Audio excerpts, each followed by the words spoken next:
I didn't expect Texas to feel louder than New Orleans. Not louder in sound, louder in intention. New Orleans had taught me that danger prefers subtlety. It hides behind manners, music, and tradition. It lets you sit down, relax, convince yourself you belong before it shows you the cost. Texas didn't bother with that. Texas didn't whisper. It stood upright, looked you in the eye, and asked your name like it was already writing it down.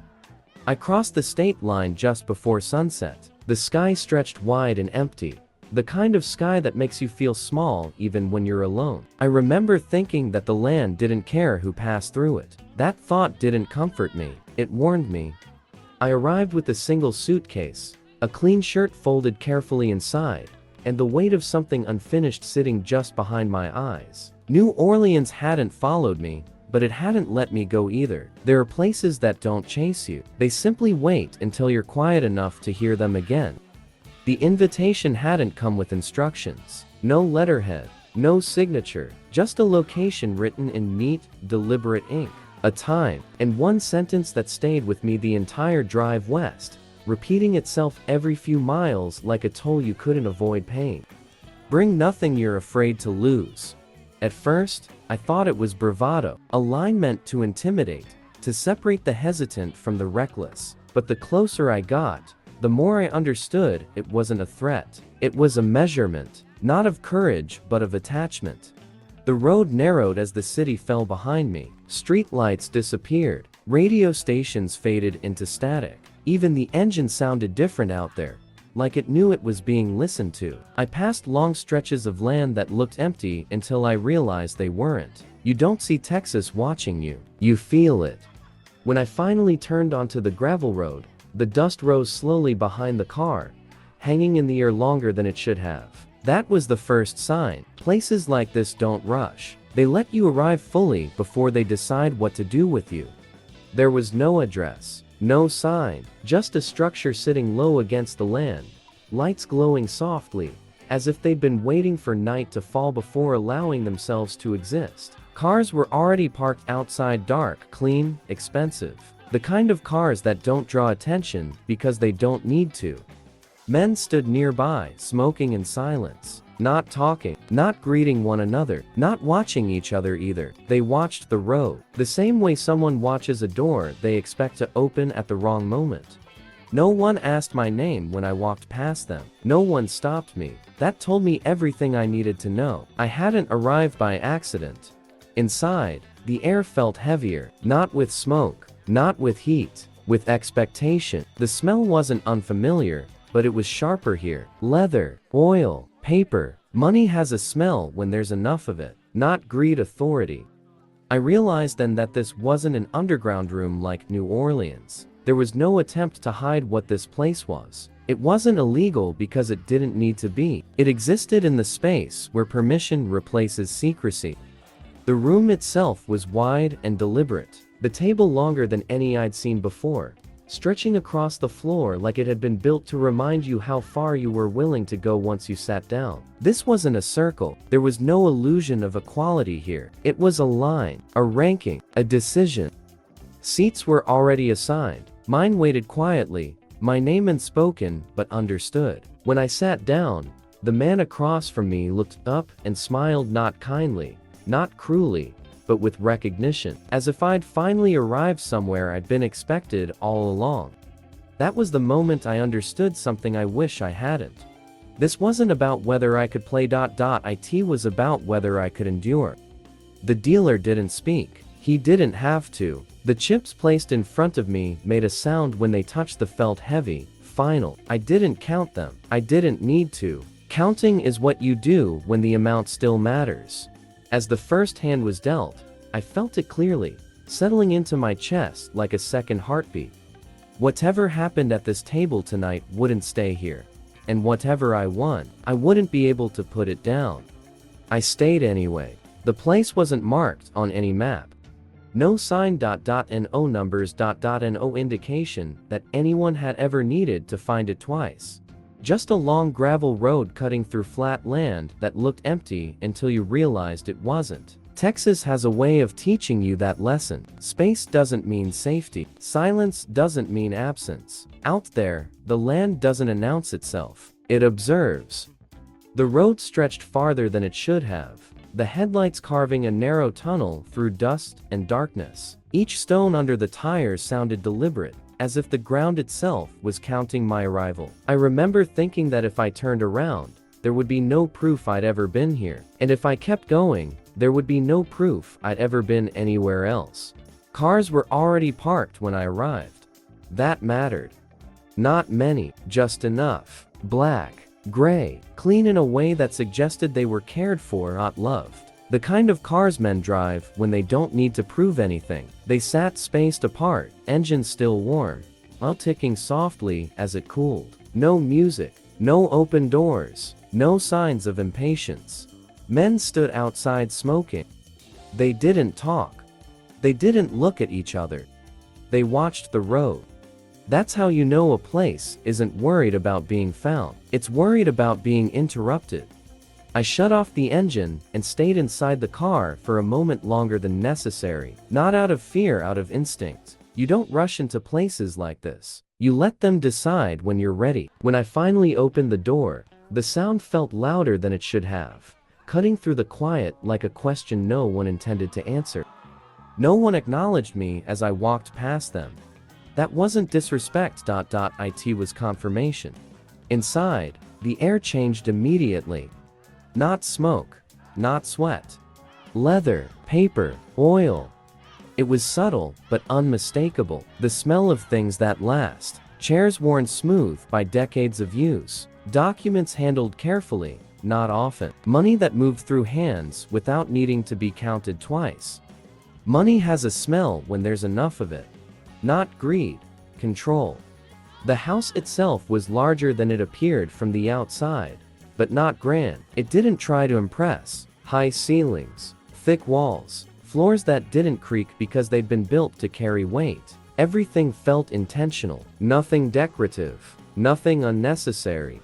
This wasn't a place built for comfort. It was built for decisions. The men inside were different from the ones outside. Same discipline, same restraint, but these men didn't watch the door. They watched each other, or rather, they watched what each other chose not to do. In Texas, silence isn't politeness, it's calibration. No one asked my name. That mattered more than if they had. Names create familiarity. Familiarity creates obligation. Here, you were defined by presence alone. If you sat at the table, you were permitted. If you stood against the wall, you were evaluated. If you were neither, you didn't exist. The table dominated the room. Long, rectangular, heavy enough that it couldn't be moved quickly even if someone wanted to. The felt was dark, worn thin in places where chips had been stacked and restacked thousands of times. Scars along the edge told stories no one ever told out loud. This wasn't a table that forgave mistakes. It remembered them. Seats were placed with precision, not evenly spaced, not equal, some closer to the dealer, some slightly apart. Hierarchy built into furniture. You didn't need to ask where you belonged. The room decided for you. My seat waited. No name. And no marker. Just space. When I sat down, the chair didn't make a sound. Neither did the men around me. Only the dealer moved, his hands steady, unhurried. He didn't look up. Not once. Not when I arrived. Not when the chips were placed in front of me. That's when I felt it, the shift. Not tension, expectation. The chips were heavier than they looked. I didn't count them. Counting would have been an admission that I still thought the number mattered. Here, amounts weren't measured in dollars. They were measured in consequence. I glanced around the table without making it obvious. Faces half lit, expressions controlled. Men who had learned the value of restraint long before they learned the value of money. No nervous gestures, no restless hands, no unnecessary movement. Except one. A man 2 seats down adjusted his cuffs twice, slowly, carefully, like someone reminding himself where his hands were. Another man across from me didn't touch his drink, not once. Condensation ran down the glass, pulling on the table, and acknowledged. Nobody spoke. Nobody needed to. The house didn't allow small talk. Small talk creates distance. Here, proximity was the point. You were close enough to see what happened when someone lost. Close enough to feel responsible without being blamed. That's when I understood something about the invitation. Bring nothing you're afraid to lose. It wasn't about money. It was about witnesses. This house didn't want players who could win. It wanted players who could stay. Men who could sit still while something irreversible unfolded in front of them and return the next night without asking for explanation. The first hand was dealt. Cards moved across the felt like they belonged there more than we did. The dealer's hands were precise, almost gentle, as if roughness would have been disrespectful. I felt my pulse slow, not because I was calm, but because the room demanded it. Out there, Texas stretched endlessly, silent and indifferent. In here, every breath mattered. As the game settled into its rhythm, I realized something else. This house didn't exist to host games. The games existed to justify the house, to give men a reason to gather without calling it what it was, a place where lines were tested quietly, without spectacle. Nobody here was chasing luck. They were measuring tolerance. I felt the weight of the chips in front of me again, heavier now, not because of what they represented, but because of what they would require from me before the night was over. I didn't know yet how much I would win. I only knew that whatever I took from this table wouldn't fit back into the suitcase I arrived with. And the house? The house would remember. The table was longer than any I'd seen before. Not round, rectangular. That detail mattered more than it seemed. Round tables pretend everyone is equal. They suggest fairness, shared risk, shared fate. Rectangular tables don't bother with that illusion. They create ends, centers, positions that carry weight before a single card is dealt. This table wasn't designed for games. It was designed for structure. It stretched across the room like a quiet accusation, its surface worn smooth by decades of hands that understood exactly what they were touching. The felt was darker than usual, almost absorbing the light instead of reflecting it. Scars lined the edges, small cuts, burns, indentations, evidence of nights that had gone longer than planned. This wasn't a table you leaned on. It was a table you approached. Seats were assigned. No explanation. That was the first lesson Texas taught me without saying a word. Explanations are for people who can afford to question authority. Chairs were spaced unevenly. Some closer to the dealer, others slightly removed. The difference wasn't dramatic, but it was deliberate. Distance here wasn't about comfort. It was about access. When I found my seat, I didn't hesitate. Hesitation invites attention, and attention invites evaluation. I pulled the chair back and sat down in one clean movement, like I belonged there, even though every instinct told me I was still being measured. The man across from me smiled. Not a friendly smile, not a warning. Recognition.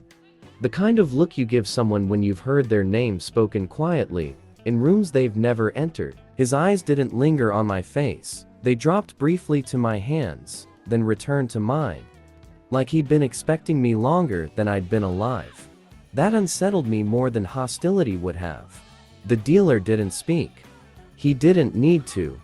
His hands moved with the confidence of someone who had never been rushed in his life. Cards slid across the felt without sound, as if friction itself respected the room. Chips were stacked, adjusted, aligned with precision that bordered on reverence.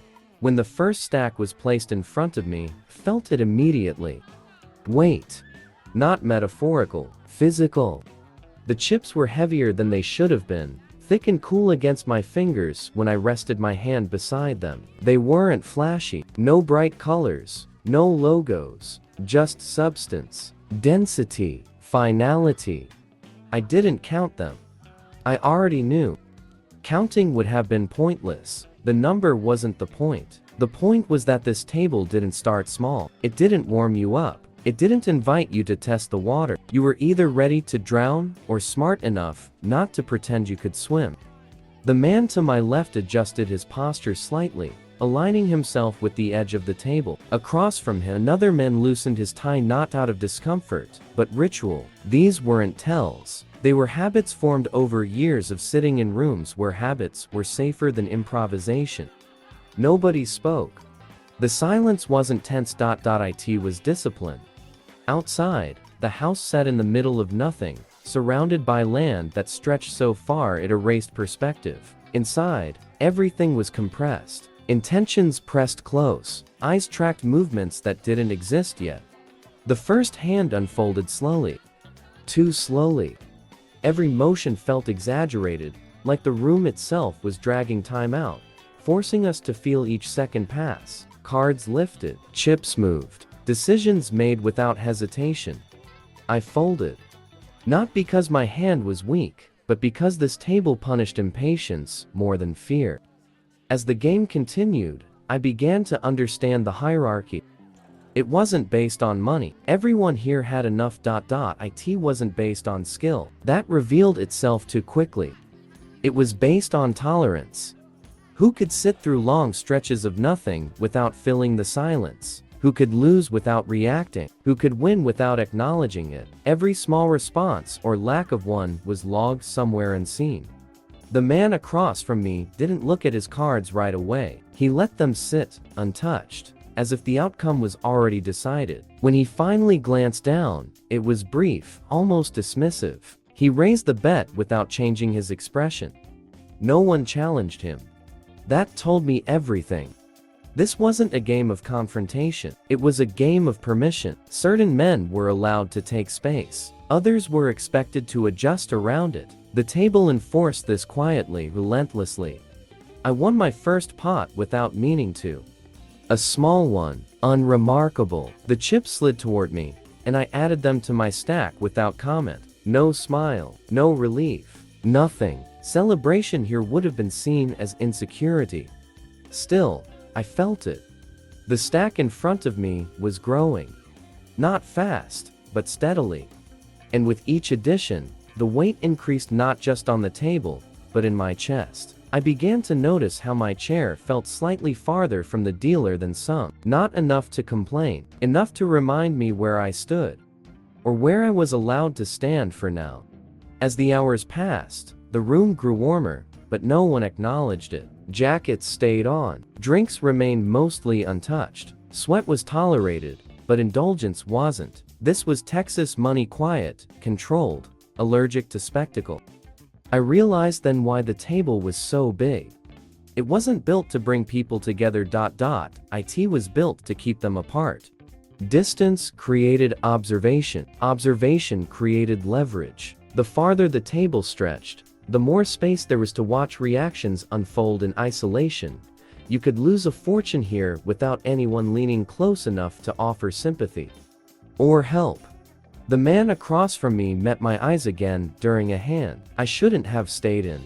This time, his smile was gone. Not replaced with threat, replaced with interest. I won that hand.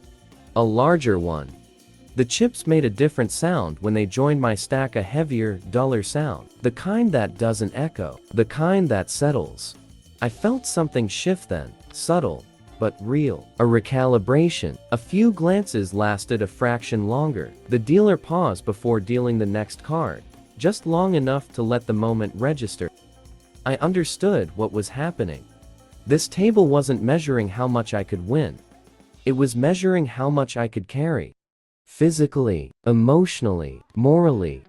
The longer I sat there, the clearer it became. This house didn't fear thieves or cheaters. It feared imbalance. Anyone who took too much too fast disrupted the ecosystem. Anyone who couldn't handle what they took became a liability. And liabilities didn't get invited back. I adjusted my stack, aligning the chips carefully, deliberately. I wanted them to see that I understood the language, that I wasn't intoxicated by the weight yet. But the truth was already pressing in. The money in front of me was approaching a threshold, not a number, an awareness. The kind where you stop thinking about what you'll do with it and start thinking about how you'll move it, how you'll hide it, how you'll explain it, how you'll live with it. I looked down at the table again, at its length, its scars, its quiet authority. This wasn't the biggest table because it needed space. It was the biggest table because it needed distance between who you were when you sat down and who you'd be when you stood up. And I wasn't sure yet which version of me would leave this room. But I knew one thing with absolute clarity. By the end of the night, the money would be more than I could carry.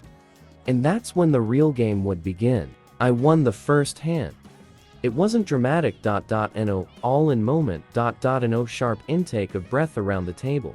Just cards, felt, motion.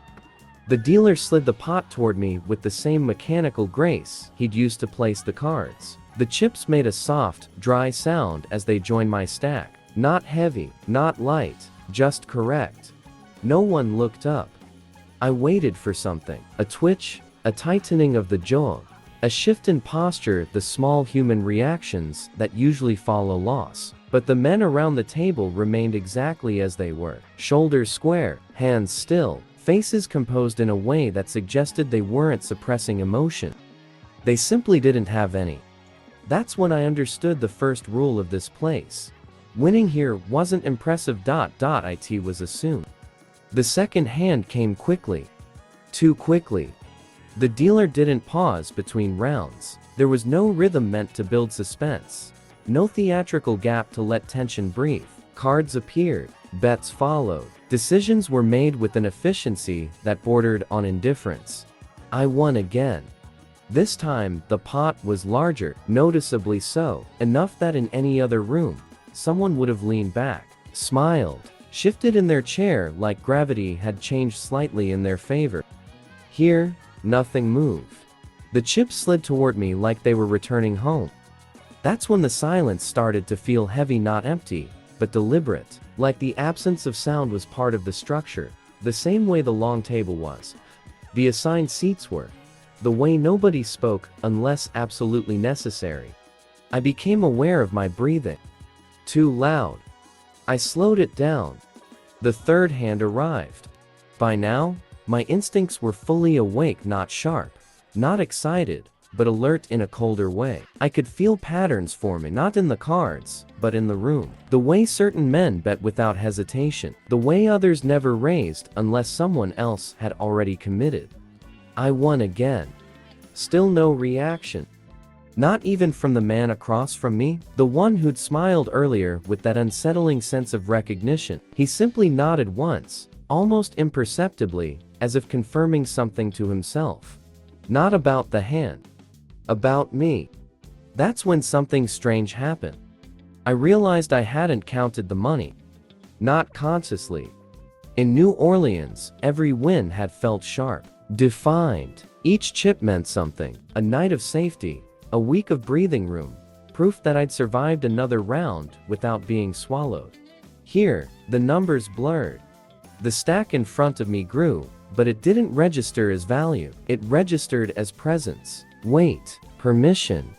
The money moved quietly across the felt, like it already knew where it belonged. And I stopped asking why. That scared me more than losing ever had. Because I noticed something else too. No one else was counting either. Not the man with the thick hands 2 seats down. Not the quiet one who never touched his drink. Not even the dealer, whose eyes stayed fixed on the. Felt like he was reading something only he could see. This wasn't a game of accumulation. It was a process. I tried to remember the last time felt this calm at a table. I couldn't. In every other room, winning came with a spike. Adrenaline, pride, fear of being noticed too much. Here, winning felt like alignment, like stepping into a role that had been empty for a while. I didn't like how natural it felt. The fourth hand broke the pattern, not because I lost, but because of how I won. The cards were unremarkable, nothing cinematic, but the betting unfolded in a way that felt rehearsed. One man folded early, another stayed in just long enough to raise the stakes, then stepped aside. The pot grew without resistance, like a tide moving where it was meant to move. When the dealer pushed the chips toward me, I felt something shift behind my eyes. Not excitement. Understanding. This table didn't reward brilliance. It rewarded acceptance. I looked down at my hands. Steady now, no tremor, no hesitation. They rested near the chips like they belonged there, like they'd always belonged there. That realization brought a quiet unease. Because I remembered the sentence that had followed me all the way from Louisiana to Texas. Bring nothing you're afraid to lose. At the time, I'd thought it was about money. Now, wasn't so sure. I started paying attention to the men again, not as opponents, but as fixtures, landmarks. Each one represented something different, not skill levels, but thresholds. The man who never raised was patience. The man who always called was endurance. The one who watched without playing was consequence. And me? I was being measured. Not by what I won, by how I behaved while winning. I tested myself on the next hand, slowed my play, introduced a hesitation that didn't need to be there, let doubt show on my face, just slightly. The reaction was immediate, not emotional, but structural. The dealer paused for the first time all night. Just half a second. Enough. The man across from me met my eyes again. His smile returned, thinner this time. A warning. I corrected myself, played clean, played efficiently. The game resumed its flow. That was when I understood the second rule of this place. Uncertainty was tolerated, resistance was not. I won again. And again. At some point, the stack in front of me became absurd, too large to ignore, too precise to feel accidental, but I felt no urge to protect it, no fear of loss. The idea of losing didn't even register as a threat. Because the table hadn't given me money. It had given me permission. Permission to be there, permission to continue, permission to stop thinking in terms of survival. And that was the most dangerous gift of all. I wondered how many men had sat where I was sitting, felt this same calm, this same erosion of fear, mistaking it for confidence, mistaking acceptance for safety. I wondered where they were now. The dealer looked up for the first time. Just briefly. His eyes met mine, then dropped back to the felt. No expression, no message. Just acknowledgement. The next hand was already being dealt. And as the card slid toward me, I realized something that tightened my chest in a way no loss ever had. The first hand hadn't changed anything. The second hadn't either. Not because they didn't matter, but because they were never meant to. They were an introduction, a soft opening, a way of teaching me how easy it was to stop asking questions. And as I lifted my cards, feeling their familiar weight between my fingers, a thought settled into place, quiet, unwelcome, impossible to ignore. If winning here changed nothing, what would it take to change everything? The answer, I sensed, wasn't in the cards. It was already waiting for me at the far end of the table. By the time I understood what kind of table this was, the realization came too late to matter. At tables like this, bluffing isn't about lying. It isn't about confidence or deception or bravado. It's about daring someone to stop you and knowing they won't. The chips in front of me no longer felt like objects. They felt like signals, weight without warmth, power without personality, money stripped of its usual meaning and repurposed into something colder. Here, currency wasn't a goal, it was language, and everyone at the table was fluent. I watched the man to my left lose a hand so cleanly, almost looked deliberate. No hesitation, no protest. His cards touched the felt, and his stack disappeared across the table as smoothly as water draining into a gutter. He didn't flinch. No tightening of the jaw. And oh, sharp breath through the nose. And oh, irritation leaking through posture. He simply sat there, eyes forward, hands resting calmly, as if nothing had changed. Then, without a word, he reached inside his jacket. Not quickly, not nervously. Deliberately. From the inside pocket, he produced another bundle, larger than the last, wrapped in paper that had been folded and unfolded too many times to belong to anything innocent. He placed it on the table with care, not as an offering, not as a plea, but as a correction. as if the previous loss had been a clerical error. That was the moment something fundamental shifted inside me. I had spent years around men who gambled because they needed to win. Men who played with desperation hanging off them like sweat. Men who leaned forward when the pot grew, who trembled when the stakes climbed, who betrayed themselves long before the cards ever did. These men were different. Nobody here was gambling to win. They were gambling to prove they could afford to lose. That distinction changes everything. When someone plays to win, they're vulnerable. They care about the outcome. They react. They leak information in the small moments, a breath held too long, a finger tapping once too often, a stare that lingers just a second past comfortable. But when someone plays to demonstrate capacity, when the point isn't the money, but the endurance, there's nothing to read. You can't bluff a man who isn't afraid of losing, and you can't scare someone who expects the cost. As the game continued, I noticed how losses were absorbed without friction. Chips vanished, money appeared, stacks grew and collapsed with the same emotional weight as rearranging furniture. The dealer's hands moved steadily, professionally, like this was less a game and more a process. An evaluation. I stopped counting the pots somewhere after the fourth significant hand. Numbers became irrelevant. What mattered was rhythm. Who reached for more without pause? Who hesitated even briefly before committing again? Who looked at their stack before pushing it forward? That's where the real tells lived. Not in the cards. In the moments after loss. Every time someone reached into a pocket, a case, or called quietly for more chips, the table seemed to lean in, not physically, but conceptually, like the room itself was watching, measuring something invisible. I realized then that this wasn't a test of skill. It was a test of threshold. How much could you lose without changing who you were? How much could be taken before you revealed fear, resentment, anger, or worse, restraint? The man to my left never once looked at the pot after he lost. Not once. His eyes stayed level, detached, almost bored, as if the game happening in front of him was secondary to another game unfolding beneath it. A quieter one, a more permanent one. And slowly, without noticing when it happened, I felt myself being pulled into that same current. I stopped thinking about whether a hand was good, stopped thinking about whether a play was safe. I started thinking about what it would say about me if I folded. At tables like this, folding isn't caution, it's confession. It means you've reached your edge. It means the money matters to you in a way it doesn't to them. And once that truth is visible, it can't be unseen. I could feel the weight of eyes on me, not watching my hands, not watching my face, but watching my willingness, watching how far I was prepared to go without blinking.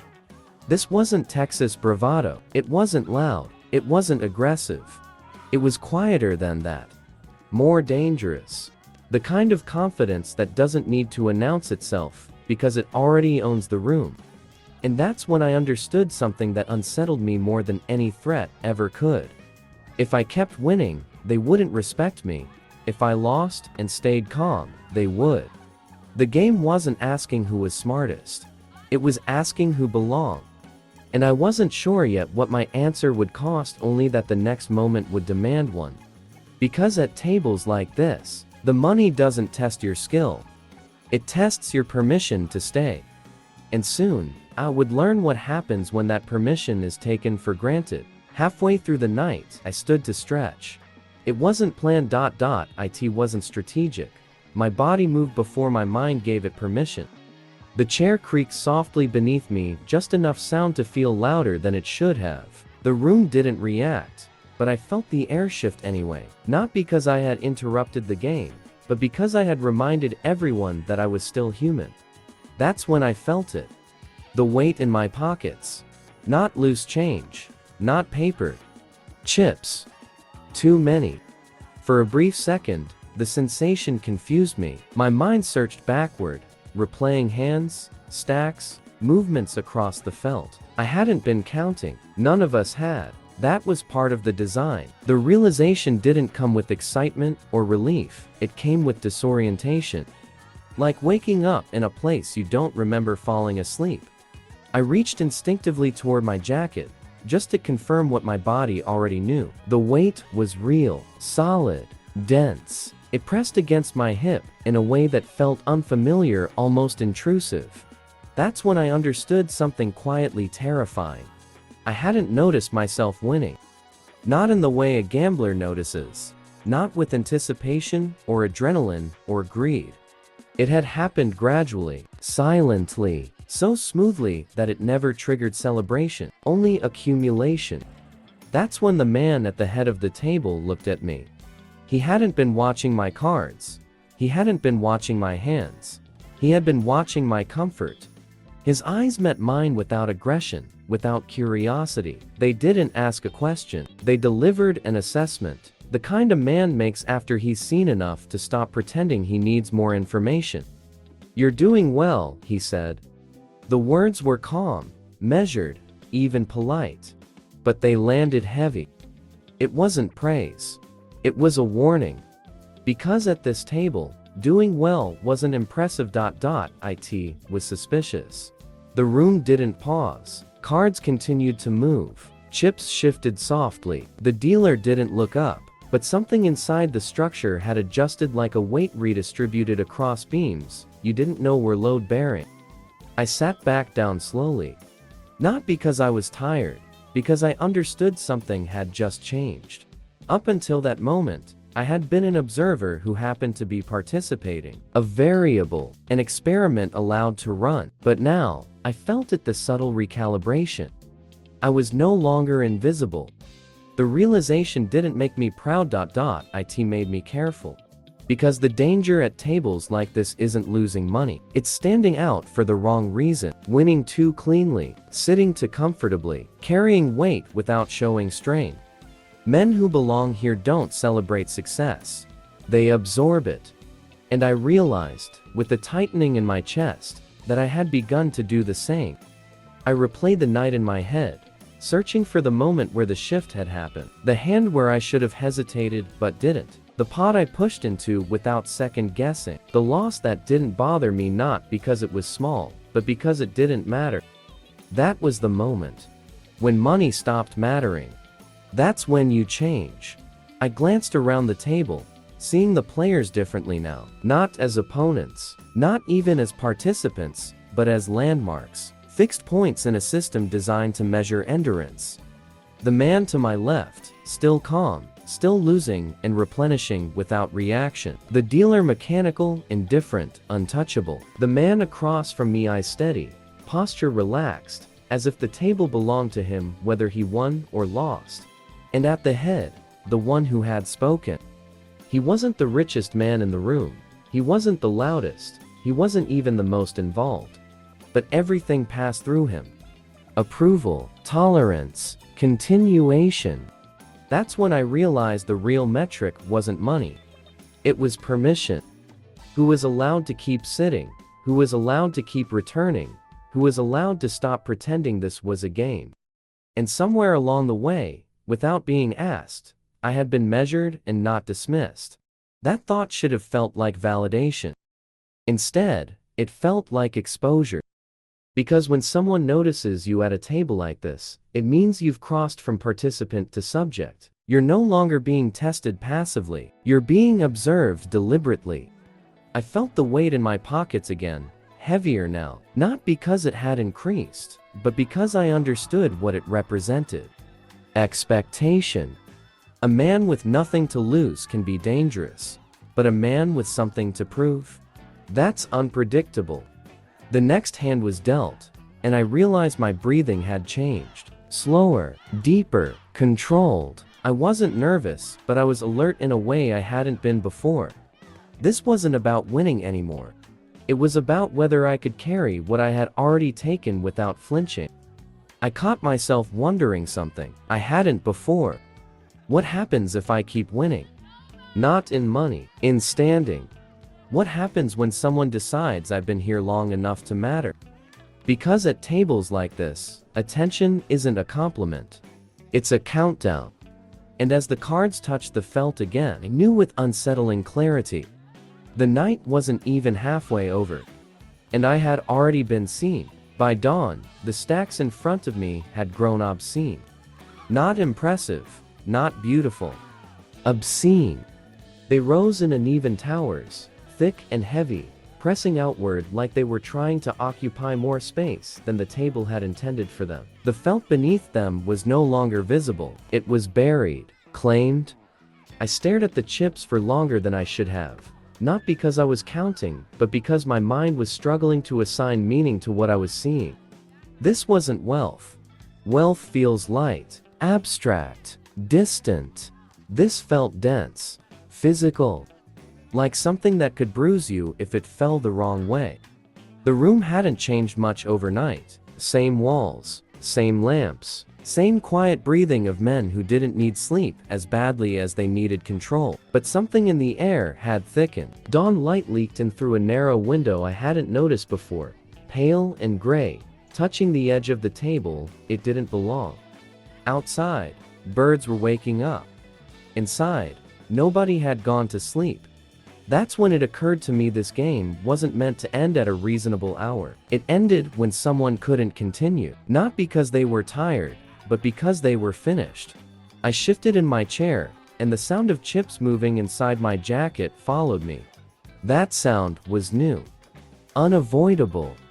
I hadn't put them there deliberately. At some point, without ceremony, someone had begun sliding stacks toward me and instructing quietly where to place them. Pockets, bag, case, anywhere but the table.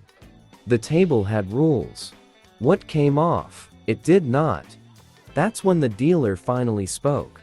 It was the first time I'd heard his voice all night. "You'll need help carrying that." The words weren't loud. They didn't need to be. The room heard them anyway. A few men smiled. Someone exhaled through their nose. A sound like laughter passed through the room, soft, controlled, practiced. I didn't join them. Because I understood what he meant. He wasn't offering assistance. He was stating a fact. Money like this isn't carried out. It follows you.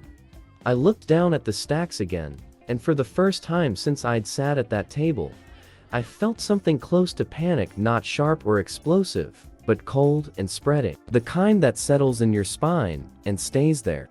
How would I leave with this? Not physically. Socially. I imagined walking back down that long gravel road with pockets heavy enough to pull my jacket crooked. I imagined stopping at a gas station, the clink announcing me before I spoke. I imagined strangers looking a second too long. Money this visible changes the way the world sees you. But worse, it changes how people remember you. The man at the head of the table watched me closely now. Not constantly, not obviously, just enough to confirm I was processing the situation correctly. I realized then that the game hadn't been about extracting money from me. It had been about seeing how I handled accumulation. Loss reveals desperation. Gain reveals discipline. And excess reveals character. Another hand was dealt, and I barely registered it. My attention had shifted inward, scanning for exits that no longer felt real. I played mechanically, safely, almost invisibly. The chips kept coming anyway. That was the part that unsettled me most. I wasn't forcing wins. I wasn't chasing. The money was arriving on its own. Like it had decided where it belonged. The night had taught me many things already, but this realization cut deeper than the rest. At tables like this, winning doesn't make you free. It makes you responsible. Responsible for how you carry it. Responsible for what it implies. Responsible for the imbalance it creates. The dealer slid another stack toward me and paused just long enough to make eye contact. His expression didn't change, but his eyes did. They weren't warning me. They were confirming something. I leaned back slightly, feeling the weight shift again inside my jacket. It pulled against me now, a constant reminder that this wasn't theoretical anymore. This wasn't a number on paper. This was mass. And mass attracts attention. I thought about the sentence I'd been given before arriving. Bring nothing you're afraid to lose. I understood it now. It wasn't about money. It was about yourself. Because once you carry this much, you're no longer deciding whether to play. You're deciding whether you're willing to be followed. Dawn pushed harder against the windows. The room didn't resist it, it absorbed it. The game slowed, not because anyone was tired, but because the evaluation phase had begun. They weren't watching the cards anymore. They were watching me. How I sat, how I breathed, how I handled the weight. And I realized, with the tightening in my jaw, that the real test wasn't whether I could win. It was whether I could leave without pretending. This hadn't changed me. Because money like this doesn't disappear when you walk away. It settles behind your eyes. It adjusts your posture. It changes the way men speak to you, and the way silence speaks back. As the final hand of the night was dealt, I didn't feel excitement. I felt gravity. And gravity doesn't let go easily. 2 men escorted me outside. They didn't introduce themselves. They didn't touch me. They didn't need to. They walked a half step behind, one on each side, close enough that I could feel their presence without seeing them. Not guards, not protection. Witnesses. The door closed behind us with the sound to final for such a simple motion. Inside, the game continued or ended, it didn't matter anymore. Whatever that room had decided about me had already been decided. The night air hit differently. Cooler, thinner, less forgiving. Texas before sunrise has a way of reminding you how exposed you are. Flat land, no cover, no corners to disappear into. The gravel underfoot announced every step we took, each crunch louder than it should have been. My car waited at the edge of the lot like it didn't recognize me anymore. I stopped beside the trunk and opened it slowly. The hinges creaked, another sound that felt like an announcement. I reached down for the case and wrapped my fingers around the handle. I lifted. The case barely moved. Not because I was weak. Because it was heavy in a way that didn't make sense until you felt it yourself. The kind of weight that pulls downward instead of upward. The kind that resists being taken anywhere. I tried again. This time, I managed to raise it just enough to confirm what I already knew. I wasn't carrying money. I was carrying evidence. Behind me, the men didn't speak.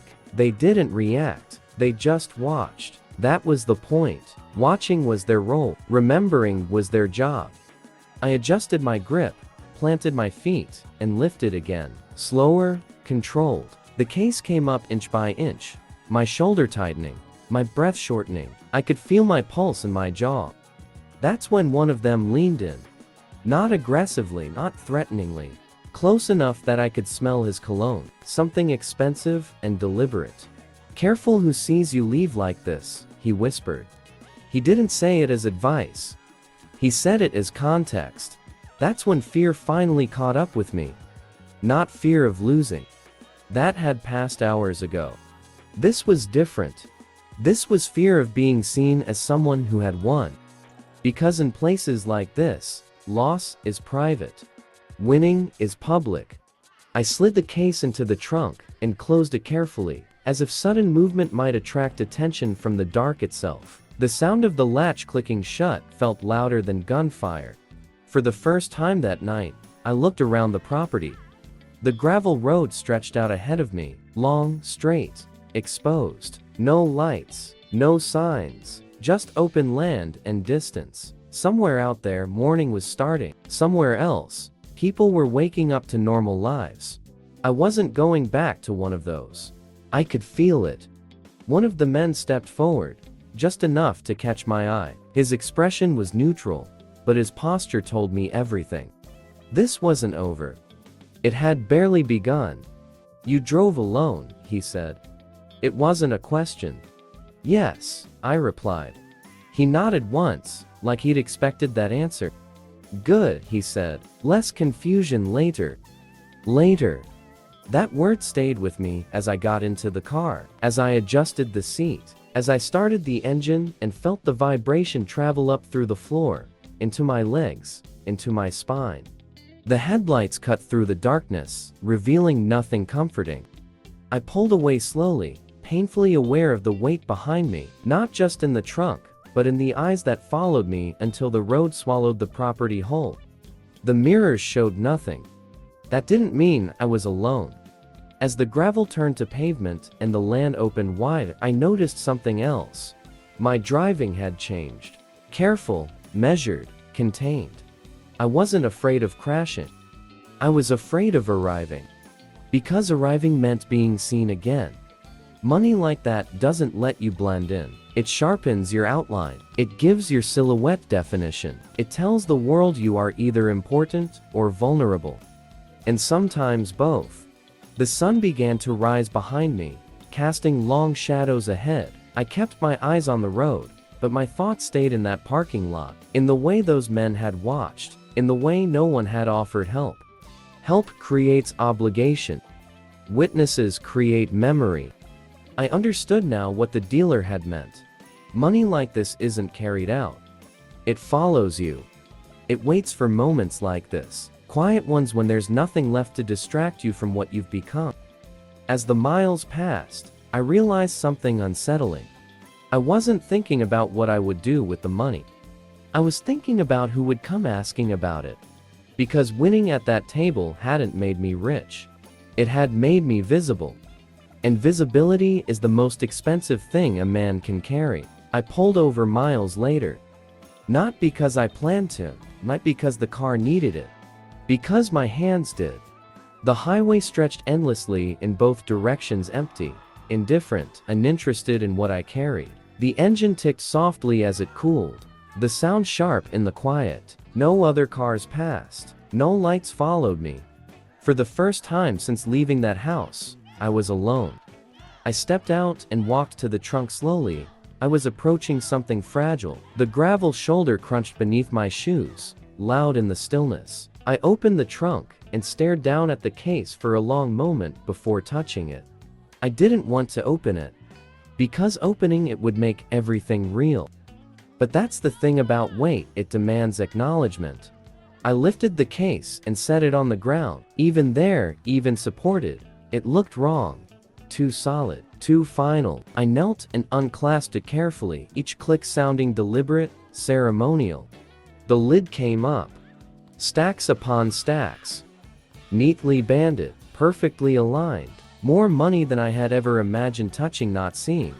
Not dreaming about touching. The kind of money that doesn't feel like numbers anymore. It feels like responsibility, like gravity. I reached out and rested my hand on top of one stack. It didn't move. It didn't need to. That's when my hands began to shake. Not violently, not uncontrollably. Just enough that I noticed. I sat back on my heels and laughed once, quietly, without humor. The sound surprised me. It didn't belong there. It didn't belong to me anymore. This should have been the moment I felt victorious. This should have been the reward. Instead, I felt exposed. Because standing there on the side of that empty highway, with dawn stretching thin across the sky, I understood something too late. Winning wasn't the test. Living with it was. The game hadn't ended at the table. It had followed me here. I thought about the men who had watched me leave. The way no one had offered congratulations. The way the dealer's voice hadn't changed when he spoke to me. The way the laughter had sounded restrained, not amused, but satisfied. They hadn't been impressed by how much I won.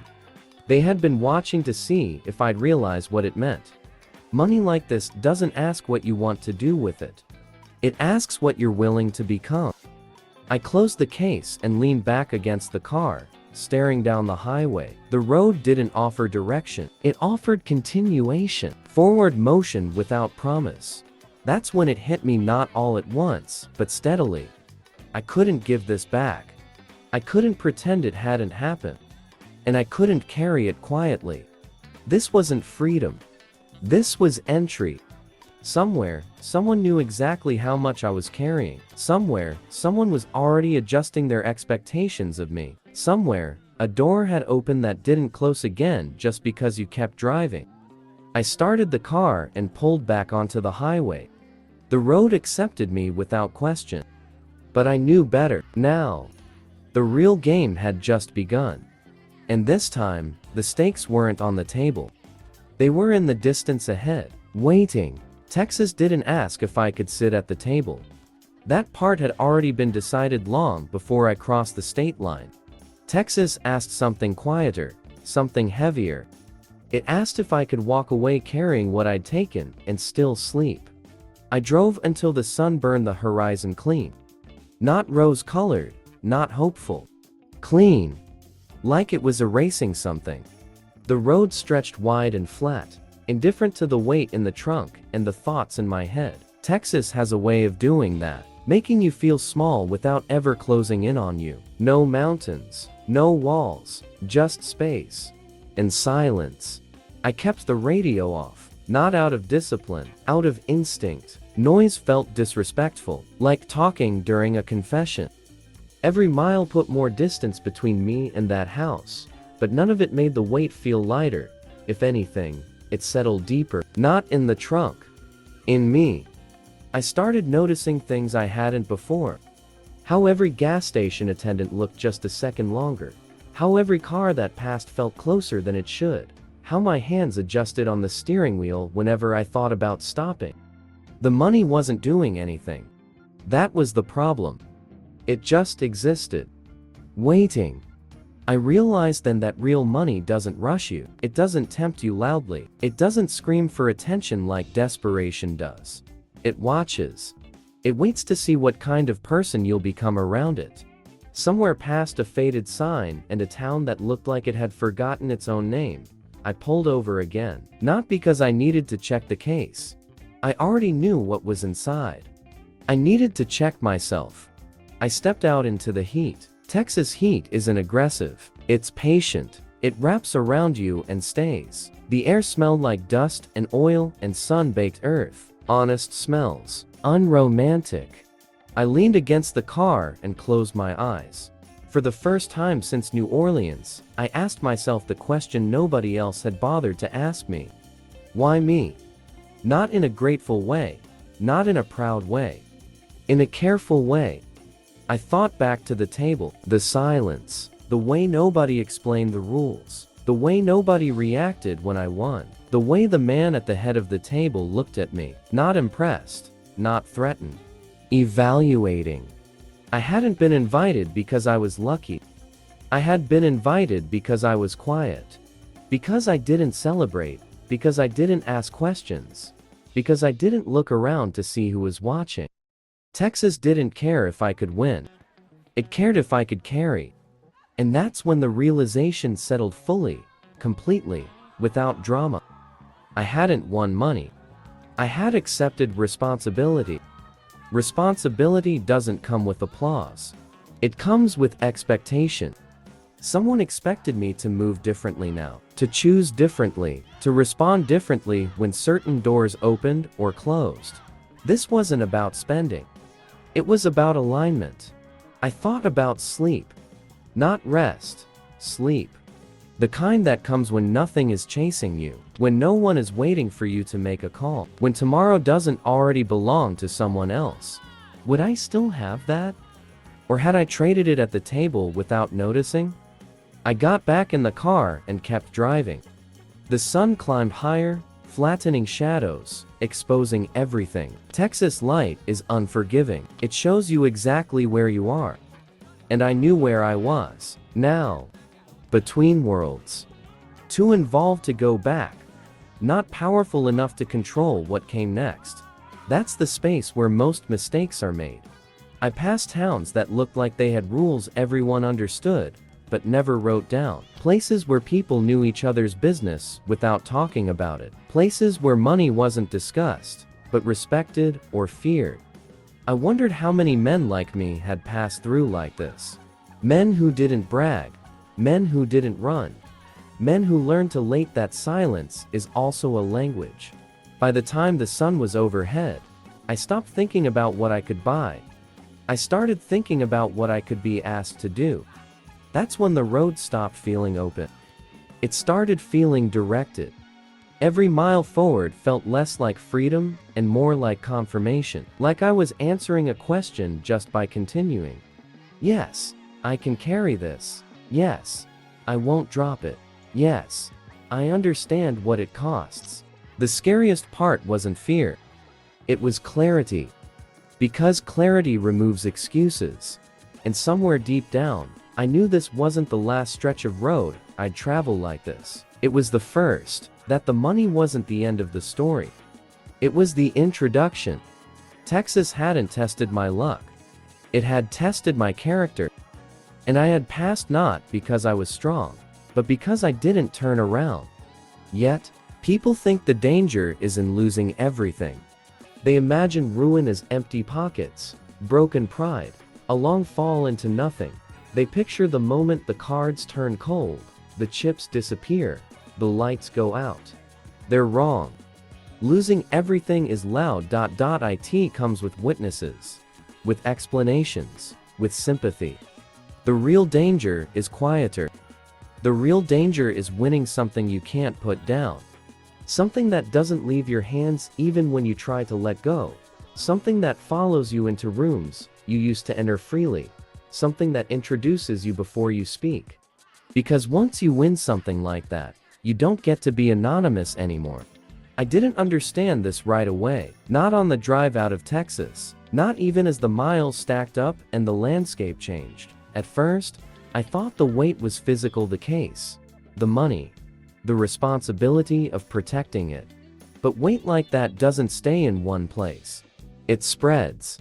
It changes how you walk into a diner, how long you hold eye contact, how often you check your mirrors, how carefully you choose silence over honesty. It changes how others see you first. People don't know what you're carrying, but they feel it. They sense that something about you is denser, slower, more deliberate. They give you space without knowing why, or they lean closer than they should. Both reactions are dangerous. Then, eventually, it changes how you see yourself. That's the part nobody warns you about. You stop asking what you want. You start asking what's expected. You stop thinking in terms of right and wrong. You start thinking in terms of consequences. You don't wonder if something is worth doing. You wonder if it's worth refusing. And refusal, I learned, is a language spoken fluently only by people who haven't accepted much yet. I thought back to who I was before the table, before the house with no address, before Texas asked its quiet question. I remembered how simple my decisions used to be, how sleep came easily, how my name didn't mean anything to anyone outside a small circle. There was comfort in that invisibility. Now, even alone, I felt observed. Not by people, by possibility. Every choice felt heavier because it wasn't just mine anymore. Somewhere, someone had decided I was capable of carrying something rare, and capability, once proven, becomes obligation. That's the truth nobody says out loud. Winning doesn't free you. It enrolls you. I began to understand why the men at the table never celebrated. Why no one smiled when the money moved. Why the dealer spoke so little. They weren't playing a game. They were maintaining balance. Too much joy invites attention. Too much fear invites control. Calm is the only currency that never devalues. I wondered how many times they'd driven roads like this. How many sunrises they'd watched without feeling renewed. How many cities they'd entered knowing they would leave something behind, not money, but leverage. Because leverage is the real prize. Money is just how it's measured. Somewhere along the way, I realized I hadn't been thinking about going home. Not because I didn't want to. Because I didn't know if home still meant the same thing. Once you've been trusted with something dangerous, innocence becomes suspicious. People don't want innocence near power. They want understanding, complicity, silence. And silence, once practiced long enough, starts to feel like truth. That's when it hit me hardest. The danger wasn't being robbed, or followed, or exposed. The danger was becoming comfortable. Comfortable carrying more than I should. Comfortable knowing things I couldn't repeat. Comfortable being the kind of person people choose when they need something done quietly. Because comfort dulls resistance. And resistance is the only thing that keeps you from trading pieces of yourself without noticing. I thought again about sleep. Would I still have it tomorrow, next week, in the next city? Or would I start measuring nights by how much I'd managed to keep intact? I understood then why people chase this life, and why it ruins them. It gives you answers. Not to the questions you asked, but to the questions you didn't know how to avoid. Who are you when the stakes don't scare you anymore? What do you do when the reward feels heavier than the risk? How much of yourself are you willing to exchange for certainty? Texas didn't take anything from me. That's the illusion. It simply showed me what I was capable of carrying and waited to see if I'd keep walking. And I did. That choice echoes longer than any win. Because the moment you don't put something down when you can, you're already negotiating with who you'll be next. I didn't know it yet. But in the next city, they wouldn't care how much I'd won. They'd want to know what I was willing to trade for it. Now, I want to hear from you. In your opinion, what's more dangerous, losing everything at once, or winning something that slowly changes who you are? Drop your answer in the comments. I read every single one. Also, tell me, what city are you watching this from right now? I'm curious how far the story has traveled. And if this episode made you pause, think, or feel that quiet weight in your chest, leave a like. It helps the story reach more people who understand silence. Subscribe to the channel so you don't miss episode 5, because what comes next isn't about cards or money anymore. It's about the price. And someone is ready to collect.